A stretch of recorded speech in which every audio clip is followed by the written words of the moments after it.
वह व्यक्ति जो हमेशा स्वागत योग्य मुस्कान रखता है, अपने जीवन के सबसे कठिन समय के दौरान कहे गए हर शब्द पर खरा उतरता है।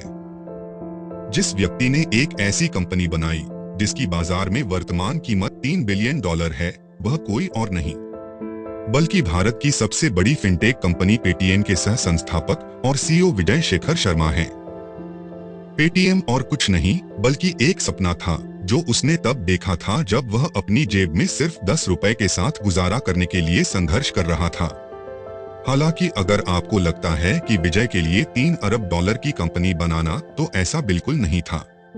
उन्होंने जीत का स्वाद कठिन तरीके से चखा और यह सब उनकी कड़ी मेहनत और समर्पण के कारण था। तो चलिए आज हम विजय शेखर शर्मा की असाधारण यात्रा के बारे में बात करते हैं और कैसे उन्होंने अपने दृष्टिकोण को $3 अरब के व्यापारिक साम्राज्य में बदल दिया।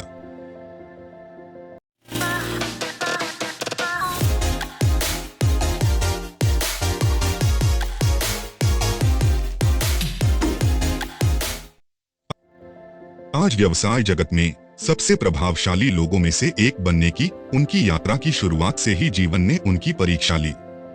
विजय एक प्रकार का प्रतिभाशाली बालक था क्योंकि उसने मात्र 14 वर्ष की उम्र में अपनी उच्च माध्यमिक परीक्षा उत्तीर्ण की थी। हालांकि कॉलेज के माध्यम से आगे बढ़ना पहली कठिन चुनौती थी जिसका सामना उन्हें तब करना पड़ा जब उन्होंने आदिगढ़ के बाहर एक छोटे से कस्बे के आरामदायक जिंदगी को छोड़ दिया और वास्तविक दुनिया में कदम रखा। बहुत ही साधारण बैकग्राउंड से आने वाले विजय को अंग्रेजी पढ़ना और लिखना नहीं आता था क्योंकि उन्होंने अपनी स्कूली शिक्षा पूरी तरह हिंदी में पूरी की। हालांकि उन्हें जल्द ही एहसास हुआ कि कॉलेज में सफल होने के लिए उन्हें पहले अंग्रेजी भाषा सीखने की जरूरत थी। उन्होंने किताबें, पुरानी मैगजीन और अपने दोस्तों की मदद से अंग्रेजी भाषा सीखना शुरू की। हालांकि नई भाषा सीखने के लिए 100% समर्पण के बाद भी विजय अंग्रेजी सीखने के लिए संघर्ष कर रहे थे और उन्हें उस समय दिल्ली जैसे महानगरीय शहर में इंजीनियरिंग कॉलेज की कठिनाइयों से भिड़ना पड़ा।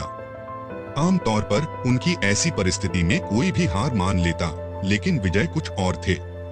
उन्होंने कॉलेज न जाने के कारण मिले समय का उपयोग अपने एंटरप्रेन्योर बनने के सपने को पूरा करने में इस्तेमाल किया।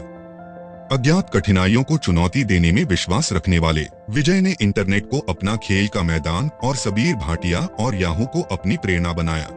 वह स्टैनफोर्ड जाने का इच्छुक था क्योंकि वहीं पर याहू का निर्माण हुआ था, लेकिन अपने वित्तीय स्रोतों की कमी और अंग्रेजी भाषा के साथ अपनी चुनौतियों को महसूस करते हुए उन्होंने अकेले ही कोड करना सीखकर स्टैनफोर्ड की कुछ प्रतिभाओं का अनुकरण करने का फैसला किया। फिर उन्होंने अपने कॉलेज के कुछ साथियों के साथ अपनी खुद की कंटेंट मैनेजमेंट सिस्टम शुरू किया, जिसका उपयोग बाद में इंडियन एक्सप्रेस सहित कुछ सबसे बड़े समाचार प्रकाशनों द्वारा किया गया। यही वह समय था जब उन्होंने एमएनसी कंपनी में अपनी पहली नौकरी शुरू की, लेकिन 6 महीने बाद उन्होंने वह नौकरी छोड़ दी और अपने दोस्तों के साथ अपनी खुद की एक कंपनी बनाई। बाद में उन्होंने कॉलेज की सभी परीक्षाएं भी उत्तीर्ण की। हालांकि जब विजय के लिए सब कुछ अच्छा चल रहा था, तब वह उनके जीवन का सबसे अंधकारमय समय भी बन गया था। जब सिलिकॉन वैली तक पहुंचने के उनके सपने चकनाचूर हो गए थे, उन्हें अपने साझेदारों द्वारा दिवालिया भी छोड़ दिया गया था, जिनके साथ उन्होंने हाल ही में एक व्यवसाय शुरू किया था और अपने व्यवसाय को आगे बढ़ाया था। फंडिंग का पहला दौर।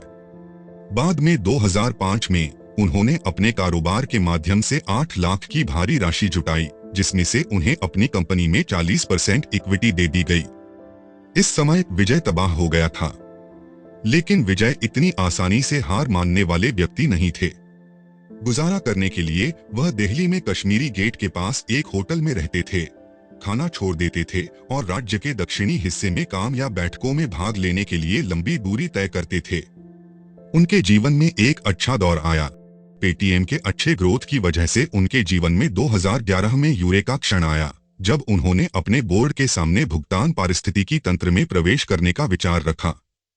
बोर्ड सहमत नहीं था क्योंकि वह अस्तित्वहीन बाजार में कंपनी का पैसा दांव पर लगाने की बात कर रहा था, लेकिन सभी को समझाने के लिए उन्होंने अपनी इक्विटी का 1% टेबल पर रख दिया, जिसकी कीमत लगभग $2 मिलियन थी। और इसी विश्वास के साथ पेटीएम का पहला अवतार सामने आया हुआ, जो तेजी से भारत में स्टार्टअप इकोसिस्टम की अगली बड़ी चीज बन गया। और तब से विजय और पेटीएम ने कभी भी पीछे मुड़कर नहीं देखा। ग्राहक विश्वास के समर्थित पेटीएम की इंटरनेट वॉलेट शीर्ष तक की शानदार यात्रा अब स्टार्टअप लोक कथाओं का हिस्सा है। लेकिन जो अज्ञात है वह यह है कि पेटीएम भी दुनिया भर में $100 मिलियन की सीरीज ए फंडिंग हासिल करने वाली मुट्ठी भर कंपनियों में से एक बन गई है। विजय का मानना है कि $1 अरब की कंपनी बनाने के बाद सफलता को बरकरार रखना यात्रा का सबसे कठिन हिस्सा है और इसे अच्छी टीम वर्क नहीं किया जा सकता है। इसके लिए वह यह सुनिश्चित करते हैं कि सही लोगों को बोर्ड पर शामिल किया जाए जो हार्डवर्किंग और डेडिकेशन के साथ काम करे, उनके जैसा सोचे। उन्होंने अपनी इक्विटी का 4% भी टीम को दिया है, जिसकी कीमत फिलहाल $120 मिलियन। लेकिन वह आज जिस स्थिति में है, उसमें केवल लड़ने की भावना ही काम नहीं करती। उनकी इंजीनियरिंग पृष्ठभूमि और व्यवसाय प्रबंधन में कोई औपचारिक शिक्षा नहीं होने के बावजूद उनके पास एक प्रतिभाशाली व्यक्ति का व्यवसाय कौशल है। उनका संघर्ष ही वह कारण है जिसकी वजह से उन्हें उपन्यास पढ़ना पसंद नहीं है। वह हमेशा इस बात से इनकार करते हैं कि एक आदमी अपनी किस्मत खुद बनाता है और कड़ी मेहनत और समर्पण के साथ कोई ताकत नहीं है जो किसी को अपने लक्ष्य तक पहुंचने से रोक सके। खैर, हम विजय शेखर शर्मा और पेटीएम को शुभकामनाएं देते हैं और कामना करते हैं कि वह बिजनेस के क्षेत्र में यूं ही आगे बढ़ते रहें और आप भी इनकी जीवन गाथा से प्रेरणा लेकर आगे बढ़े और हमारे चैनल को सब्सक्राइब करें।